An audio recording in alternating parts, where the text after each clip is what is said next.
Om Swastiastu pemirsa Bali TV dimanapun Anda berada, kembali saya Nyoman Winata, redaktur pelaksana Bali Pos, menjumpai Anda dalam Bali Pos Talk. Kali ini saya akan mewawancarai Bapak Putu Winastro, beliau adalah Ketua DPD Asita Bali.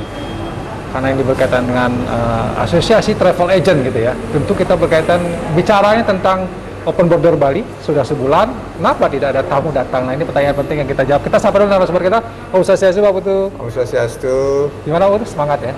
Tetap semangat. Tetap semangat. Ya, salam sehat. Ya. Belum ada tamu gitu ya, kita Ya. pasti. Waktu kita langsung saja nih, pertanyaan banyak dari masyarakat yang menanyakan Open Border, sudah Open Border, ternyata sampai sekarang belum ada tamu asing yang datang.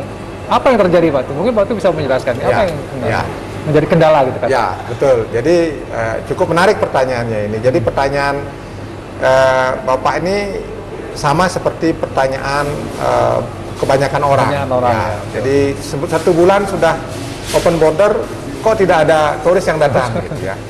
Artinya ketika Open Border sudah dilakukan, paling tidak kita punya harapan baru dulu lah kan gitu. Jadi bahwa Bali ini sudah dibuka, kemudian kita ada semangat baru, suatu saat ada turis yang datang, kan gitu dulu pertama nih. Harapan gitu ya. Nah ketika kita berbicara sudah harapan sudah ada, bagaimana realisasinya? Ya. Kemudian 1 bulan sudah berlalu, realisasi tidak ada, berarti ada yang salah di tataran aturan ataupun kebijakan, kan begitu. Nah kami dari Asita Bali melihat bahwa ada 3 poin mendasar yang menyebabkan kenapa sampai saat ini belum ada wisatawan mancanegara yang datang. Ya, saya analogikan begini, kita sudah bersih-bersih rumah nih, rumahnya udah bersih, kamarnya udah bersih, semua halamannya bersih gitu. Tetapi gemboknya masih dibawa gitu. Jadi gemboknya masih dibawa, kan orang nggak bisa datang gitu kan. Nah dalam artian bahwa gembok ini adalah visa. Jadi ketika orang memasuki negara tujuan pasti ada visa. Nah selama ini belum ada visa turis seperti dulu lagi. Jadi visa on arrival tidak ada, kemudian free visa tidak ada. Yang ada sekarang adalah visa kunjungan yang bisa dipakai wisata. Indeksnya adalah B211A. Nah, sesuai dengan Permenkumham 34. Ya. Jadi visa kunjungan ini bisa dipakai wisata, tetapi harus didapatkan melalui sponsor. Sponsor ya? Ya. Nah, jadi yang namanya sponsor ini harus terregister di imigrasi. Jadi yang bisa mengapply visa tersebut. Dan kita ketahui tidak terlalu banyak sponsor yang bisa melakukan itu. Nah, dengan tidak banyaknya, maka otomatis orang mencari visa kan agak susah. Ya, kalau sudah susah, pasti ujung-ujungnya supply and demand, kan gitu. Ya, saya tidak mau membuka lah, kan gitu, supply and demand. Yang jelas susah gitu ya? Susah. Itu berkaitan dengan biaya yang lebih tinggi atau apa? Nah, itu salah satunya. Jadi dengan susah, otomatis kan biayanya akan menjadi tinggi. Ya, jadi masyarakat perlu diberikan pemahaman bahwa sekarang ini belum ada visa on arrival ya? Tidak ada. Seperti biasanya sebelum pandemi itu. Jadi harus ada apply dari sponsor. Dari sponsor. Itu yang membuat ya orang juga susah gitu. Nggak mau kesini karena mahal, karena susah itu juga ya visa gitu. Nah, itu. Terus kita berharap solusinya adalah ketika kita berbicara ada permasalahan kan kita mencoba mencarikan solusi. Solusinya dari kami adalah satu, bisa visa ini mungkin diberikan sesuai dengan kategori negara-negara yang ada di dalam list yang bisa datang ke Indonesia. Maksudnya adalah pemerintah ini sudah bisa spesifikasi negara itu low risk country, medium risk country, atau high risk country. Nah, ketika kita berbicara low risk country, mungkin ada visa on arrival lah. Boleh. Jadi, visa on arrival. Ya kan pemerintah tahu nih, ini kategorinya low risk gitu kan. Misalnya kalau medium risk country misalnya harus memakai sponsor. Nah gitu kan misalnya.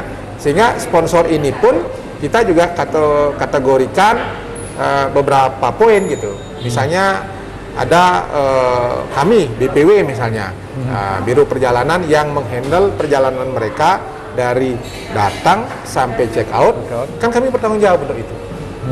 Jadi kami BPW bisa menggaranti bahwa turis itu datang untuk berlibur, karena visanya kami gandengkan bundling dengan paket.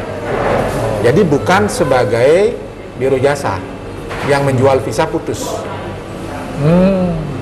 Ya, sehingga harganya pun kita bisa sesuaikan. Perlu ada kebijakan seperti itu ya. Kita mengharapkan seperti itu. Ya, kita berupaya juga untuk menyampaikan hal ini dengan pejabat-pejabat terkait.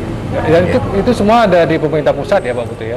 Di Kemenhumham. Ya, bukan, jadi masalah di visa pemerintah provinsi ya. Nah, jadi Kemenhumham masalah visa di sana.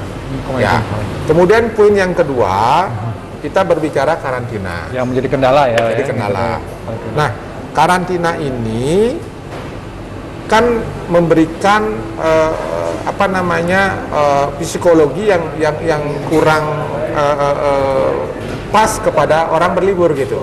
Nah, di satu sisi sebelum mereka datang, mereka sudah harus PCR 3 kali 24 jam negatif. Kemudian yang kedua, mereka fully vaccinated. Terus kemudian ada sertifikat no COVID. Ini clear semua, baru mereka bisa terbang. Nah, sampai arrival di Bali, mereka di PCR lagi. Dan PCR-nya negatif. Nah, kalau semuanya prosedur ini dilalui, menurut kami tidak terlalu penting juga harus dikarantina seperti itu, apalagi karantina di dalam kamar. Ya, samanya seperti kita. Kalau kita mau berlibur, datang ke sebuah destinasi, begitu jelimetnya aturan itu, apa kita mau berlibur apa enggak? Paling kita nggak usah berpikir dua kali. Ya, dulu, itu. Nah, dua hal ini sebenarnya kita bisa bercermin juga kepada Thailand, ya, yang Phuket Sandbox itu. Nah, di sana walaupun case-nya ada gitu, tetapi kan positivity rate-nya sangat rendah sekali, 0,3% dari seluruh kunjungan yang ada. Nah, jadi oleh karena itu kita berharap pemerintah mempertimbangkanlah hal ini. Jadi permohonannya adalah tidak lagi karantina 3 hari. Berapa hari diminta atau sama sekali tidak usah karantina? Tidak usah karantina, karena mereka kan sudah ada PCR-nya udah negatif. Kalaupun misalnya begini, kalaupun harus karantina gitu kan, kenapa kita tidak rubah karantina di Bali aja? Bali ini jadi karantina. Bali ini menjadi tempat karantina, sehingga orang berlibur ke Bali ini sekaligus anggaplah dalam tanda kutip karantina sebelum mereka melanjutkan ke pulau lain gitu misalnya. Kan bisa saja. Contoh misalnya seperti di Phuket kan One Island mereka ininya. Dan kemudian Kamboja tanggal 15 dia buka, tidak ada karantina. Tidak karantina ya. Jangan sampai nanti semua negara sudah buka baru kita selalu terlambat kita. Ya memang sih pemerintah juga selalu berkaca tentang bagaimana klaster baru yang tidak ada dan sebagainya. Dan poin ketiga adalah tentang airline, penerbangan direct flight. Sampai saat ini belum ada penerbangan dari Eropa itu ke Bali itu direct flight, tidak ada. Belum ada ya? Belum ada sama sekali. Kecuali Concorde ya, Concorde dulu dan tahun 90-an kalau nggak salah itu sudah stop. Oh, sebelum pandemi pun nggak ada ya Pak? Nggak ada, tidak ada. Pasti mereka transit. Karena apa? Karena flight carrier itu kan kita dapat dari negara orang. Contoh misalnya Air Emirat, Qatar, misalnya Etihad, itu kan bukan punyanya Indonesia. TG, CX, semuanya luar. Nah kan tak mungkin mereka anggap Emirat misalnya, dia terbang dari Timur Tengah, dari Timur Tengah langsung ke Eropa, terus ke Eropa kembali, kan tak mungkin. Nggak mungkin ya, mereka pasti Nah, pasti akan mencari penumpang juga. Dan juga kita berharap ke depan bukan direct flight, tetapi flight itu bisa singgah di 19 negara yang dianggap sudah bisa datang ke sini. Kan ada 19 negara tuh. Ya, yang boleh ya. Yang boleh. Jadi mereka ngambil di mana di Eropa, mungkin singgahnya di di Dubai misalnya, atau di Doha, baru ke sini. Nah, itu harapan kita. Jadi masih banyak masalah ya. Dan masalahnya sepertinya agak susah juga ya. Artinya kalau visa itu perlu kebijakan, karantina juga berkaitan dengan soal kesehatan. Direct flight ini juga persoalan yang berat juga ya. Betul. Jadi kalau begitu masih lama dong Bali ini akan menerima tamu asing. Begini, selama sekarang pembuat kebijakan ini bisa mempertimbangkan hal ini, saya kira tidak terlalu lama. Ini kan semua kebijakan. Artinya kalau visa on arrival-nya bisa segera dilakukan, karantinanya bisa dihapuskan misalnya, Pak Putu yakin akan ada? Sangat yakin. Orang di Eropa ini mereka udah gatel nih untuk bepergian ke luar negeri. Tapi agak gitu. tertahan juga ya karena sekarang aturannya seperti itu ya? Iya, betul. Dan mereka, saya beberapa terakhir ini saya selalu mendapatkan WhatsApp dari mantan Vito di Prancis. Mereka mengatakan bahwa aturan ke Indonesia terlalu jelimet, complicated. Jadi mereka mengarahkan liburannya ke Thailand yang jauh lebih mudah. Nah, sekarang kan kita harus refer kepada diri kita sendiri. Kalau kita mau liburan, mau yang mahal sedikit tetapi aturannya lebih mudah, atau mau yang murah tapi jelimet. Kan kita bisa pilih tuh. You mau yang jelimet atau yang mudah, kan gitu. Orang yang berlibur, otomatis mereka pasti orang punya uang. Pasti ini. Kemudian aturannya yang mudah. Biar mahal dikit nggak beres apa-apa. lah gitu. Beres lah gitu kan. Maka datang daripada aturannya agak susah juga ya. Makanya sering saya bilang, the more complicated regulation, makanya itu akan menyebabkan orang tidak mau datang untuk bepergian, traveling. Oke.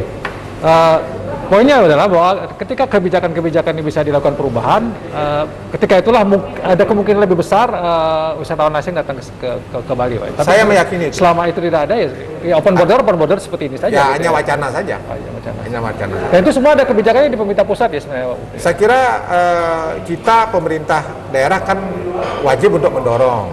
Yang merasakan kan kami, gitu.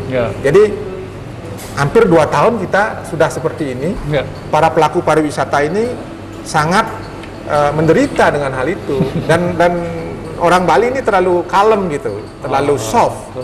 Nah, jangan sampai ini akan menjadi fenomena gunung es. Ketika sudah mencapai puncaknya malah kita tidak menginginkan sesuatu lah yang terjadi gejolak gitu kan. Karena kan ekonomi ini kan sudah sangat di titik terendah ini gitu. Parah. Ya, gitu. Baik, terima kasih Pak Putu atas keterangannya dan sama-sama. Cukup jelas juga ya apa yang menjadi kendala-kendala kenapa wisatawan asing belum juga datang ke Bali. Jadi open border sudah, ternyata ada aturan itu visa on arrival, kemudian karantina, direct flight, ternyata ini yang masih menjadi persoalan besar yang harus kita tuntaskan dulu. Selama itu belum selesai ya, kita masih hanya bisa berharap saja wisatawan asing datang, tapi selama itu belum dirubah ya tidak akan pernah datang. Mudah-mudahan ini didengar oleh pemerintah pusat sehingga Bali bisa segera tertolong karena semua menderita ya, tidak hanya anggota ASITA tapi masyarakat Bali juga suffer menderita karena kondisi pandemi COVID-19 ini. Baik, demikian bagi Postok kali ini saya ucapkan terima kasih atas perhatiannya. Saya tutup dengan Pramu Santi. Om Santi. Terima kasih, sampai jumpa.